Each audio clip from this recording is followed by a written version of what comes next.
보고자 합니다.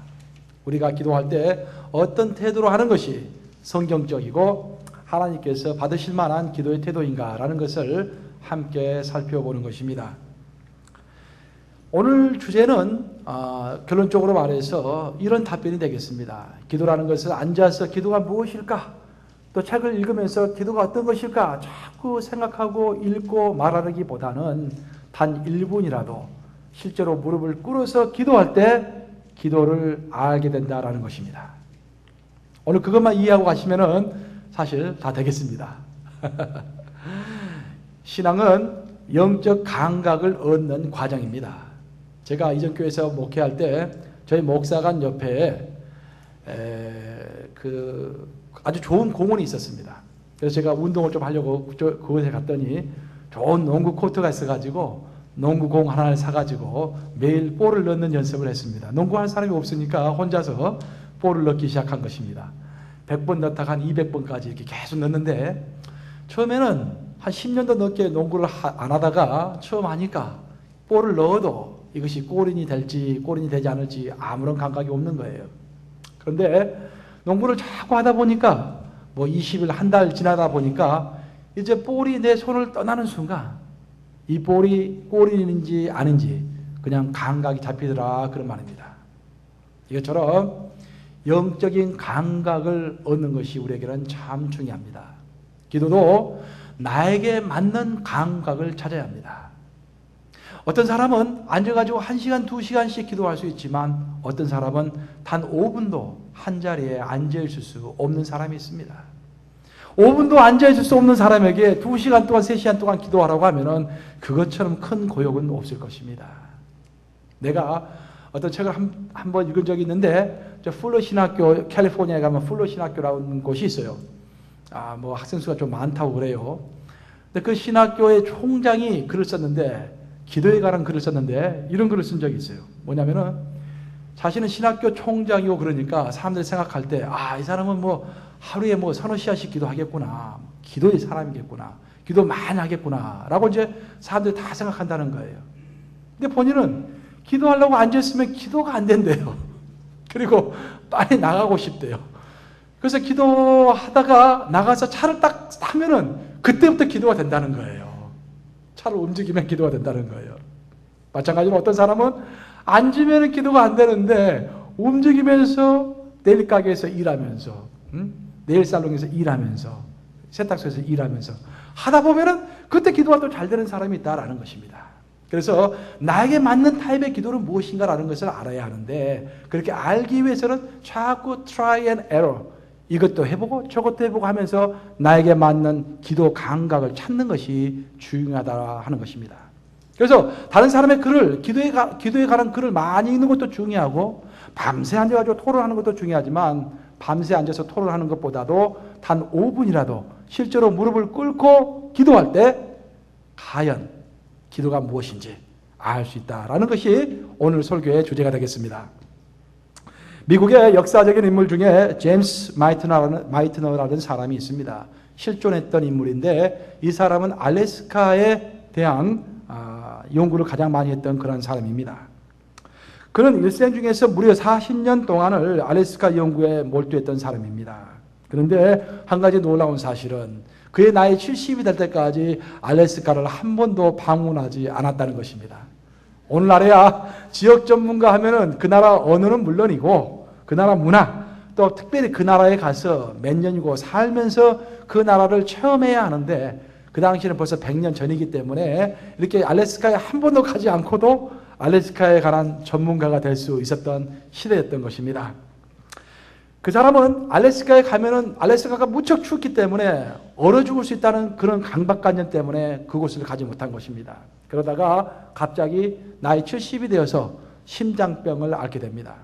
그러면서 심장병 수술을 하기 전에 하나님께 이렇게 기도를 했던 것입니다. 주님, 제가 평생 동안 알래스카에 대해서 연구를 했지만 단 한 번도 두려움 때문에 알래스카를 가본 적이 없습니다. 하지만 이번에 주님께서 내 병을 낫게 하신다면 내가 알래스카에 가서 정말 하나님이 만드신 그 알래스카가 어떤 곳인지 제대로 한번 보고 싶습니다. 그리고 수술을 했는데 정말 수술 아주 잘해서 몸이 완쾌가 되었습니다. 그리고 그는 하나님과의 약속을 기억하고서 병원에서 나오자마자 나이 70이 다 됐는데 그때 알래스카를 가게 됩니다. 알래스카에 가서 에스키모인들과 함께 연어잡이도 하고 고래잡이도 하면서 드디어 알래스카가 무엇인지 알게 된 것입니다. 그리고 그는 자신의 경험을 바탕으로 이제 생생한 또 아주 자세한 책을 쓰게 되는데 그 책 서문에 이와 같은 말을 해놓았던 것입니다. 제가 왜 40년 전에 이런 결단을 하지 못했는지 너무너무 후회가 됩니다. 40년 전에 결단했더라면 훨씬 더 풍요롭고 의미 있는 삶을 살 수 있었을 것인데 내가 결단하지 못했기 때문에 좀 더 윤택할 수 있었던 삶, 좀 더 의미가 있을 수 있었던 삶, 좀 더 깊이가 있을 수 있었던 삶을 스스로 포기한 것이 된 것입니다. 사랑하는 여러분, 이 제임스 마티너의 고백은 우리의 신앙생활에도 그대로 적용이 됩니다. 결단하지 못함으로 평생 경험하지 못하는 것들이 우리의 신앙생활 중에 있을 수가 있다는 것입니다. 기도도 마찬가지입니다. 제임스 마티너가 알래스카에 대한 연구는 많이 했지만 한 번도 그곳에 가보지 못한 것처럼 새벽 기도에 대해서 말은 많이 하고 기도에 관한 책도 많이 읽고 기도에 관해서 2박 3일간 토론을 많이 하는데 정작 새벽 기도는 한 번도 가보지 못하고 생을 마감할 수가 있다는 것입니다. 고개를 끄덕이시는 분이 몇 분 계십니다. 여러분, 우리가 기도에 관한 말은 많이 해요. 근데 한 번도 기도를 제대로 해본 적이 없어요. 제임스 마이트너는 알래스카에 관한 책을 수없이 많이 썼습니다. 하지만 한 번도 그곳에 가본 적이 없었던 것입니다. 죽기 직전에 한번 가보고 내가 왜 젊었을 때 알래스카를 진작 가보지 못했던 것인가 라고 후회하면서 마지막으로 책을 쓴 것입니다.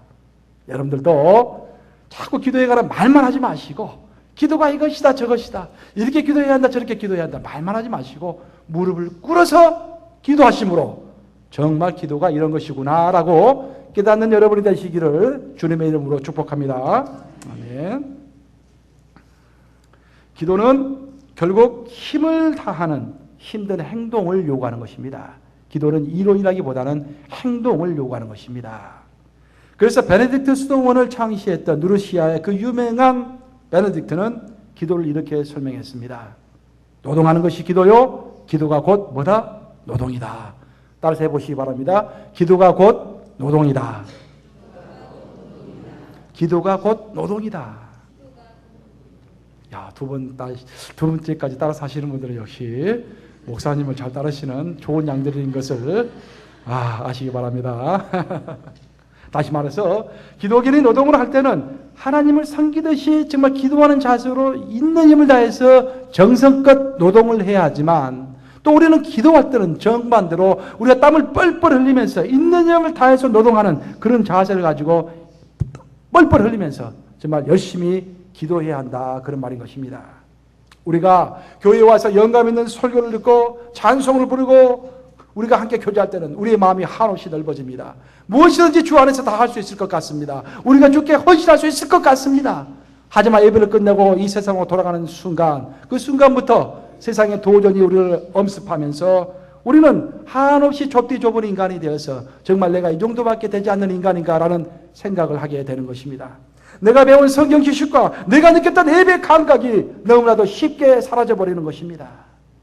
바로 이처럼 나의 영적 지식과 영적 감정이 제대로 작동하지 않을 때 그때 우리가 기대해야 할 것이 바로 우리의 의지인 것입니다. 하나님을 믿는다는 것도 나의 자유의지에 따라서 하나님을 마음속에 영접하는 것입니다. 나의 자유의지가 없다면 하나님은 멀리 계신 하나님일 뿐입니다. 그리고 내가 기도한다는 것도 나의 의지에 따라서 믿음으로 하나님의 임재 안으로 들어간다는 것입니다. 의지는 우리를 기도의 세계로 들어가게 하는 점프 스타트와 같은 것입니다. 엔진에 파워가 가기 위해서는 점프 스타트가 있어야 할 거 아닙니까? 일단 스타트를 시작해야 할 거 아닙니까? 기도도 일단 시작을 해야 하는데 시작할 때는 점프 스타트를 넣기 위해서는 우리의 의지가 필요하다는 것입니다. 다시 말해서 우리가 의지를 발동해서 무릎을 꿇을 때만이 기도의 영은 그때 우리 위에 베풀어지고 우리는 기도를 시작하게 되는 것입니다. 오늘의 본문의 마가복음 9장에서는 귀신을 쫓아내지 못한 제자들에 관한 이야기가 나옵니다. 나중에 예수님께서 오셔서 제자들에게 묻습니다. 어찌하여 너희는 이렇게 아직까지도 하나님의 힘을 누리지 못하느냐. 그래서 제자들이 또 묻습니다. 주님, 우리는 어찌하여 주님을 그렇게 쫓아내는데 우리는 능히 귀신들을 쫓아내지 못합니까? 이에 9장 24절에서 예수님이 말씀하십니다. 기도 외에 다른 것으로는 이런 종류가 나갈 수 없느니라. 따라서 해보시기 바랍니다. 기도 외에 다른 것으로는 이런 종류가 나갈 수가 없느니라. 기도 외에는 이런 강력한 힘이 나갈 수가 없다는 것입니다. 1절에 예수님의 제자들을 2명씩 짝을 지어서 전도 여행을 보냈을 때 그들에게 귀신을 제어하는 권세를 주신 적이 있습니다. 그래서 제자들은 그들 속에 귀신을 쫓아내는 강력한 하나님의 힘이 이미 존재하고 있는 것으로 믿고 있었습니다. 그리고 그들의 능력은 항상 없어지는 것이 아니라 항상 함께한다고 믿었습니다. 그래서 아마 그들 능력을 달라고 기도하기를 게을리했을 것입니다. 그들은 예수님을 따라다니면서도 보고 배운 것이 많이 있어서 언론과 이론에는 아주 강했습니다. 하지만 정말 사역이 바빠지고 일이 바빠지면서 점점 실제로 무릎 꿇어서 기도하는 시간은 줄어들었던 것입니다.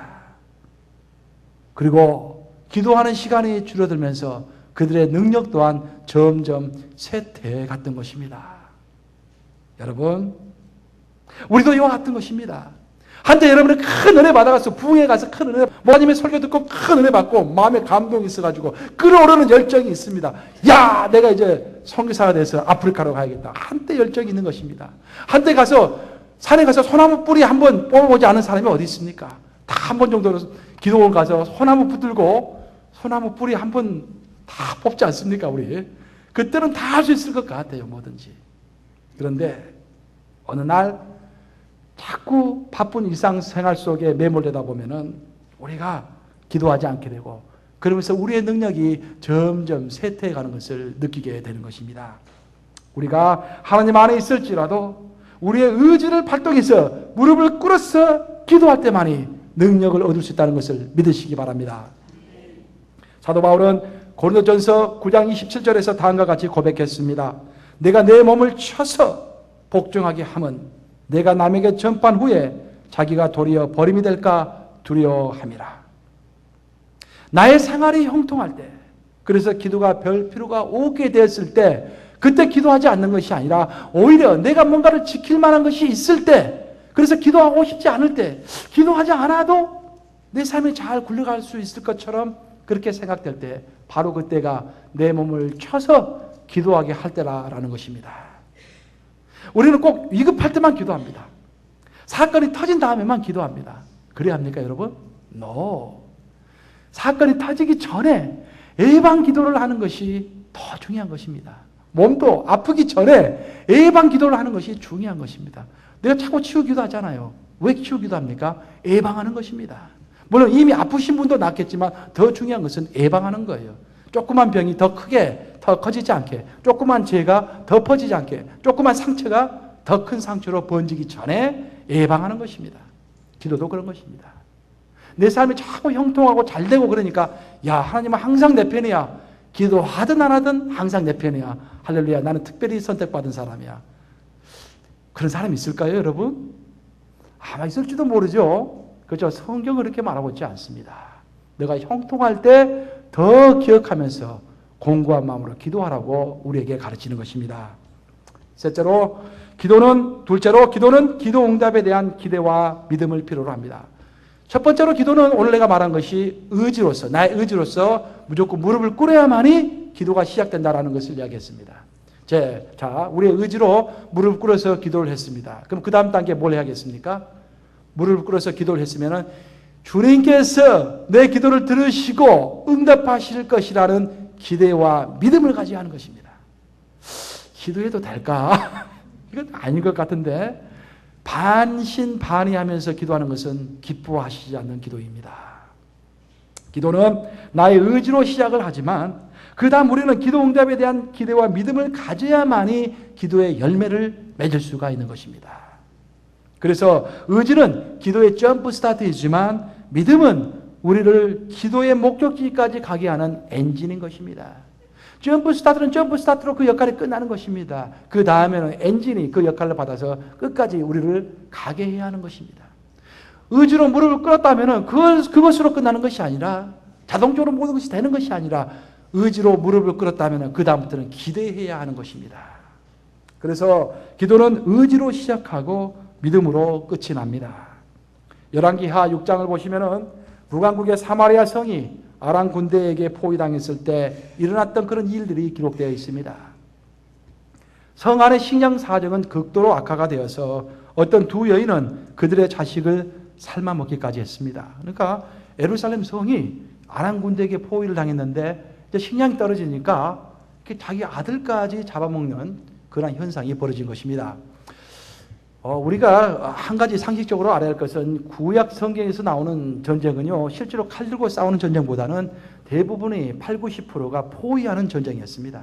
그래서 예루살렘 성을 공격했다라는 것은 아람 군대나 아시리아 군대, 바벨론 군대, 그런 강력한 군대들이 와가지고 예루살렘 성은 삥 둘러쌉니다. 그리고 한 달이고 두 달이고 세 달이고 그곳에 식량이 다 떨어지도록, 물이 다 떨어지도록 포위하면서 기다리는 것이 전쟁인 것입니다. 그 당시 전쟁이 주로 그런 전쟁이었습니다. 그래서 아람 군대, 오늘날로 말하면 시리아죠. 그 아람 군대가 와서 예루살렘 성을 빙 둘러싸고 포위하고 있었던 것입니다. 그래서 그 포위하는 기간이 자꾸 길어지니까 먹을 것이 다 떨어져서 먹을 것이 없고 또 마실 것이 없으니까 자식들을 잡아먹는 그런 사태가 벌어진 것입니다. 이때 이스라엘의 왕은 너무 답답해가지고 선지자인 엘리사를 찾아갑니다. 그리고 전쟁이 어떻게 될 것이냐라고 물어보는 것입니다. 그때 엘리사가 이런 애언을 합니다. 내일이면은 포위가 풀리고, 포위가 풀릴 뿐만 아니라 지금 있는 식량이 없는 그 상태지만 식량이 주체할 수 없을 정도로 많아질 것이다 라고 이야기하는 것입니다. 그러자 그 이야기를 듣고 있던 왕을 보호자는 한 장관이 7장 2절을 보시면 이렇게 답변합니다. 여호와께서 하늘의 창을 내신들 어찌 그런 일이 있으리요. 여러분, 그 장관은 지금 하나님께서 하늘문을 여시고 곡식을 비처럼 내리신들 어찌 그런 일이 가능하겠느냐고 반문하고 있는 것입니다. 바로 이것이 우리들이 흔히 하기 쉬운 실수입니다. 기도를 하면서도 하나님의 기적을 구하지 않는 것입니다. 기도를 하면서도 하나님께서 능력을 베푸실 것을 믿지 않는 것입니다. 그러자 엘리사는 그 군대 장관에게 이런 말을 했습니다. 내가 내 눈으로 그것이 성취되는 것을 보리라. 하지만 보기는 하겠지만 그것을 먹지는 못하리라. 즉 믿지 못하는 자는, 기도하면서도 반신반의하면서 기대하지 않고 믿지 않고 기도하는 자는 그 기도 응답의 축복을 누릴 수가 없다는 것입니다. 그 군대 장관처럼 말입니다. 사도 바울은 에베소서 3장 20절과 21절 통해서 다음과 같이 고백합니다.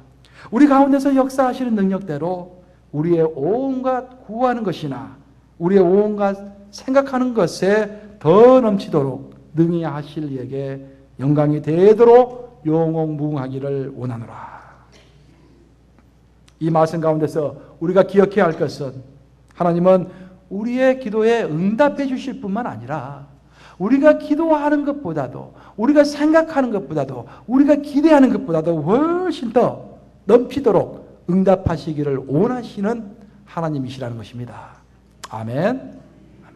이런 데서 크게 아멘 하셔야지. 원데서 아멘 하시려고. 아멘. 아멘.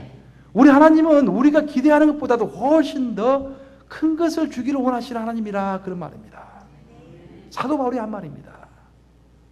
그래서 우리는 그 왕의 장관처럼 하나님의 뜻을 구하면서도 자신의 능력의 한계, 자신의 이해의 한계, 하나님께서 응답하시지만 이것보다 더 응답하실 수는 없어, 이 정도만 응답해도 충분해, 그런 것이 아니라 하나님의 응답의 그 수준을 우리 주님께 온전히 맡기면서 기대하면서 기도해야 한다, 그런 말입니다. 우리는 믿음으로 우리가 생각지도 못했던 크고 엄청난 일을 하나님께서 성취하실 것을 믿고 기대해야 하는 것입니다. 바로 믿는 자만이 기도 응답의 열매를 가질 수 있는 것을 믿으시기 바랍니다. 바로 그래서 예수님은 마태복음 21장 22절을 통해서 다음과 같이 말씀하셨습니다. 너희가 기도할 때 무엇이든지 믿고 구하는 것은 다 받으리라. 얼마나 놀랍습니까? 따라서 해보시기 바랍니다. 너희가 기도할 때 무엇이든지 믿고 구하는 것은 다 받으리라. 믿고 구하는 것은 다 받으리라. 믿고서 기도해야만이 받을 수 있다는 거예요. 그냥 기도만 한다 해서 받는가? No. 믿고 기도해야만이 받는 거예요. 믿고 구해야 받는 거예요. 그냥 기도하면 받는 게 아닙니다. 믿고 기도해야 돼요. 굉장히 중요한 컨셉입니다. 네? 기도에 대해서 우리가 알아야 할 답은 세 번째 진리는 기도란 하나님의 뜻대로 구해야 강력한 기도가 된다는 것입니다. 예수님은 제자들에게 기도를 가르치시면서 이렇게 말씀하셨습니다. 주의 뜻이 하늘에서 이룬 것 같이 땅에서도 이루어지이다. 참 묘한 것은 우리 하나님은 전지전능하신 분이기 때문에 하늘에서 하시는 것처럼 이 땅에서도 마음대로 원하시는 대로 하시면 될 것인데 굳이 우리에게 말씀하시기를 주의 뜻이 하늘에서 이룬 것 같이 땅에서 이루어지이다 라고 기도하라고 우리에게 가르쳐 주신 것입니다. 바로 이것이 영적 원리입니다. 왜 이런 원리가 있는가라고 물을 필요가 없어요. 이미 영적 원리이기 때문에 영적 원리는 우리가 그대로 억셉트하고 받아들여야 하는 것입니다. 즉 하나님의 어떤 활동은 우리 기독인의 기도를 통해서만이 이루어진다는 것입니다. 하늘은 분명 어떤 일이 일어나도록 의도할 수는 있지만 그 일이 성취되기 위해서는 땅이 먼저 그것을 원하고 땅이 먼저 그것을 위해 기도해야 하는 것입니다. 그래야 하늘과 땅이 만나는 것입니다. 하나님의 뜻이 이 땅에서 이루어지기 위해서는 우리는 먼저 도대체 하나님의 뜻이 무엇인가 라는 것을 분별해야 합니다. 우리가 하나님의 뜻을 분별해야 할 이유에 대해서는 아모스 선지자가 명확하게 이야기를 했습니다. 아모스 3장 7절을 보시면 스크린으로 한번 띄워주시기 바랍니다. 아모스 3장 7절 우리 한 목소리로 같이 읽겠습니다. 시작. 주 여호와께서는 자기의 비밀을 그 종 선지자들에게 보이지 아니하시고는 결코 행하심이 없으시리라. 결국 우리 하나님은 우리 하나님의 뜻을 숨기는 분이 아니세요. 그래 너희 한번 찾아봐라. 너희 한번 고생해봐라. 그런 분이 아니시라 하나님의 뜻을 보여주고 싶어 하시는 분이라는 거예요. 그 하나님께서는 큰 일을 실행하실 때 또 내 삶에 있어서 뭔가 역사적인 일을 실행하실 때 우리로 하여금 알게 하시는 그런 하나님이라고 성경은 말하고 있는 것입니다. 하나님은 그분의 뜻을 우리에게 밝히 보이십니다. 주변 사람들을 통해서 그 뜻을 알게 하시고 목사님을 통해서 그 뜻을 알게 하시고 또 성령님을 통해서 나도 모르게 기도함으로 그 뜻을 알게 하십니다. 또 어떤 때는 우리의 환경을 통해서 우리로 하여금 하나님의 뜻을 알게 하십니다. 또 어떤 때는 우리에게 평화의 마음을 주심으로 또 어떤 때는 굉장히 고통스러운 마음을 주심으로 하나님의 뜻을 알게 하십니다. 또 어떤 때는 정말로 꿈과 환상과 애언을 통해서 직접 우리에게 말씀하심으로 하나님의 뜻을 알게 하시는 것입니다. 그런데 이렇게 하나님은 여러 가지 방법을 통해서 우리에게 하나님의 뜻을 알게 하시는데 왜 우리는 하나님의 뜻을 분별하지 못하는 것일까요? 많은 사람들이 그래요. 목사님, 하나님께서 뭘 원하실까요? 그럼 내 답변이 뭐겠습니까? 아니, 직접 물어보세요. 왜 목사님에게 물어보세요? 직접 물어보시지. 왜 그 사람은 하나님의 뜻을 알 수 없는 것일까요? 그것은 시편 37편 7절에 나와 있습니다. 시편 37편 7절은 이렇게 말하고 있습니다. 여호와 앞에 잠잠하고 참아 기다리라. 자꾸 내 말을 내뱉지 말고 시편을 읽어보면 자꾸 내 말을 내뱉지 말고 자꾸 소란스럽게 하지 말고 여호와 앞에서 잠잠히 참아 기다리라는 것입니다. 잠잠히 참아 기다릴 때 하나님께서 주의 뜻을 우리에게 말씀해 주시겠다는 약속인 것입니다. 대부분의 사람들이 하나님의 뜻을 분별하지 못하는 이유는 하나님께서 계속 말씀함에도 불구하고 그것을 알아듣지 못하는 이유는 나의 소음이 너무 크기 때문입니다. 여기서 음악이 막 락앤롤이 막 펼쳐질 때 우리가 아무리 옆에 사람이 큰 소리를 쳐도 알아들을 수 없잖아요. 이게 그렇잖아요. 사방이 조용해야 하나님의 음성을 들을 수 있을 거 아닙니까? 그렇지 않습니까? 엘리야에게 나타나신 하나님은 어떻게 나타났습니까? 천둥 가운데 계셨습니까? 큰 비바람 가운데 계셨습니까? No. 천둥 가운데도 계시지 않았고 큰 비바람 가운데 계시지도 않았고 고요한 음성 가운데 찾아오신 엘리야의 하나님이셨습니다. 그렇지만 하나님은 우리에게 말씀해 주시기를 원하고, 그래서 우리는 고요히 잠잠히 하나님의 말씀을 들어야 하는데, 내 소리가 너무 큰 것입니다. 내 주장이 너무 큰 것입니다. 내 기대가 너무 큰 것입니다. 내 선입견이 너무 큰 것입니다. 내 귀가 막혀 있는 것입니다. 내 마음이 막혀 있는 것입니다. 그래서 듣지 못할 뿐인 것입니다. 하나님은 여전히 말씀하고 계시는데도 말입니다. 그래서 우리는 사람을 의지하고 사람의 의견을 구하기에 앞서서 먼저 하나님의 음성에 귀를 기울이는 그런 자세, 그런 태도가 필요한 것입니다. 우리는 듣고자 하면은 하나님은 분명히 말씀해 주십니다. 아멘. 이렇게 해서 우리가 하나님의 뜻을 분별했다면은 이제 우리는 그 뜻을 가지고 기도해야 합니다. 드디어 기도해야 하는 것입니다. 첫째로 어떻게 한다? 제일 처음에 우리가 오늘 공부한 게 제일 처음에 의지를 발동해서 무릎을 꿇어야 한다. 두 번째는 뭐였습니까? 믿음을 가지고 기대해야 한다. 하나님 기대해야 한다. 세 번째는 하나님의 뜻을 분별해야 한다. 다 끝났어요, 이제. 그러면 그걸 가지고 기도하는 거예요, 이제. 무릎을 꿇고 하나님께 본격적으로 기도해야 하는데 그 기도는 하나님의 뜻대로 하는 기도해야 한다. 그런 말입니다. 자, 우리는 기도할 때 기도의 태도 중에서 꼭 가져야 할 태도는 간절함으로 기도해야 한다는 것입니다. 성경은요, 간절함에 대해서 굉장히 많은 구절을 이야기하고 있습니다. 여호와의 눈은 온 땅을 두루 살피시사 어떤 자에게 전심으로 자기를 향하는 자들에게 능력을 베푸시느니라. 아무에게도 능력을 베푸시는 하나님이 아니라는 거예요. 물론 우리가 예수님을 영접하고 하나님 앞으로 가면은 우리가 하나님의 자녀가 되죠. 하지만 하나님의 능력이 모든 사람에게 똑같이 베풀어지는 게 아니에요. 어떤 사람은 어마어마한 간증을 하지 않습니까? 그럼 그 사람은 왜 어마어마한 간증을 할 수 있는 수준까지 되었을까? 나는 왜 그런 간증이 없는 것일까? 우리도 한번 생각해 봐야 하지 않겠습니까? 가장 큰 이유는 우리가 간절하지 않기 때문입니다. 그것이 성경의 답변입니다. 여호와의 눈은 온 땅을 두루 살피시사 어떤 자에게 전심으로 자기를 향하는 자들에게 능력을 베푸시느니라. 여러분이 정말로 능력을 갖기를 원한다면 간절함으로 전심으로 주님 앞에 나와야 하는 것입니다. 물고기를 잡기를 간절히 원하는 낚시꾼은 물고기에 대해서 끊임없이 연구를 합니다.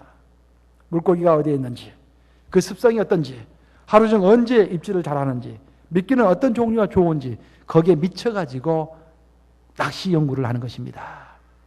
이와는 달리 단지 재미삼아서 고기를 잡는 사람은 똑같은 장소에서 똑같은 시간에 똑같은 장비를 가지고 낚시를 해도 고기를 별로 낚시를 못합니다.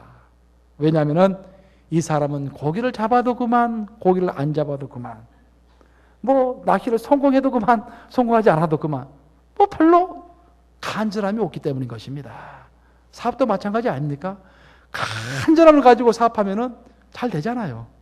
이게 될까?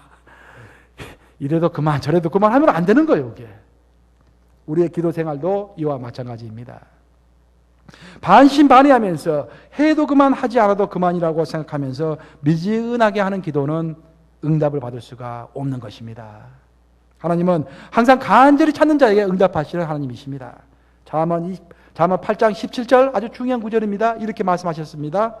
나를 사랑하는 자들이 나의 사랑을 입으며 나를 간절히 찾는 자가 나를 만날 것이니라. 따라서 해보시기 바랍니다. 나를 간절히 찾는 자가 나를 만날 것이니라. 여러분, 하나님 만나고 싶죠? 하나님께서 특별히 나를 사랑해 줬으면 좋겠죠. 내가 기도하면 엘리야에게 기도했던 것처럼, 엘리야에게 기도 응답했던 것처럼 엄청난 기도 응답이 있었으면 좋겠죠. 사람들 앞에서 간증도 하고 싶죠. 왜 나는 그런 일이 없을까 하죠. 그 이유는 간절히 찾지 않기 때문인 것입니다. 여기서 말하잖아요. 나를 간절히 찾는 자가 나를 찾을 것이요. 기도의 태도는 간절해야 하는 것입니다. 기도는 간절한 마음을 가지고 하나님께서 이제 되었다라고 말씀하실 때까지 간절히 계속해서 기도해야 합니다.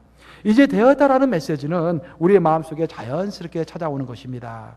우리는 더 이상 그 기도를 반복적으로 할 필요가 없다고 느껴질 때까지 계속 간절함으로 기도해야 하는 것입니다.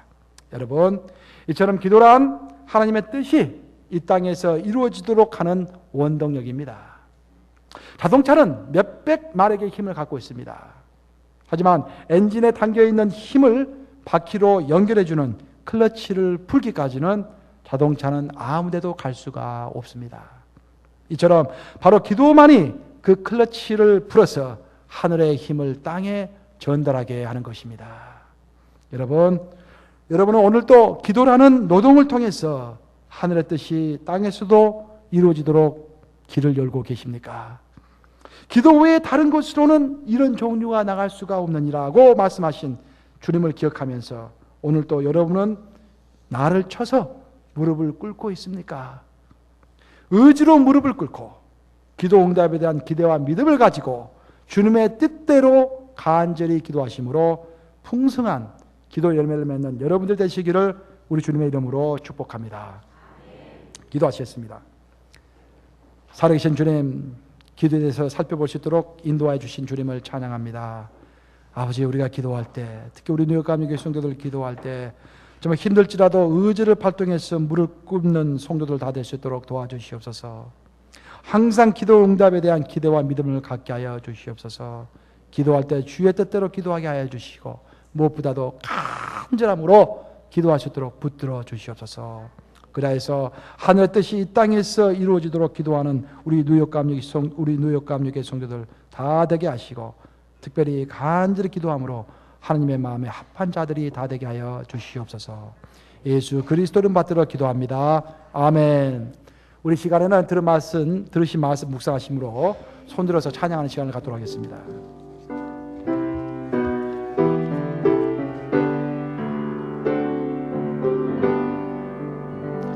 찬양하라 내 영혼아, 찬양하라 내 영혼아, 내 속에 있는 것들아 다 찬양하라. 기뻐하라, 기뻐하라 내 영혼아, 기뻐하라 내 영혼아, 내 속에 있는 것들아 다 기뻐하라. 감사하라, 감사하라 내 영혼아, 감사하라 내 영혼아, 내 속에 있는 것들아 다 감사하라. 이 시간에는 우리가 치유의 주제가 되시는 우리 하나님 앞으로 나가는 시간입니다. 여러분들이 지난 일주일 동안 생활하시면서 여러분의 육신의 약화에서 질병을 얻으셨다면 그 부위에 손을 얹고 주님 앞으로 나오시기 바랍니다. 여러분이 인간관계로 인하여서 마음이 깨졌다면 오른쪽 가슴에 손을 얹으시고, 여러분들의 상습적인 죄 아니면은 일시적으로 지은 죄 때문에 여러분의 영혼이 어두워진 상태였다면 왼쪽 가슴에 손을 얹고 모든 치유의 주제가 되시고 오늘도 치유하시는 우리 하나님 앞으로 나가는 시간을 갖도록 하겠습니다. 주님께서는 2000년 전에 이 땅에 오셔서 가난하고 헐벗고 못나고 깨어지고 질병 얻으신 자를 마다하지 않으시고 그들에게 안수하시고 치유해 주신 하나님이십니다. 우리 하나님의 긍휼은 2000년 전이나 지금이나 회전하는 그림자도 없이 여전히 동일하신 그런 긍휼이십니다. 주님의 긍휼에 의지해서 주 앞으로 나옵니다. 우리가 지난 일주일 동안 생활하면서 우리의 육신의 약해서 질병을 얻었고 우리의 마음이 깨어졌으며 우리의 영혼이 얻어졌나이다. 우리를 치유하여 주시사 온전한 육체 되게 하시고 온전한 영혼 되게 하시고 온전한 혼이 되게 하여서 주의 도구 되게 부족함이 없게 하여 주시옵소서. 나사렛 예수 그리스도 이름으로 명하노니 소른진 부위의 상처와 깨어짐과 어둠은 말끔히 치유되고 물러갈지어다. 예수 그리스도를 받들어 기도합니다. 아멘.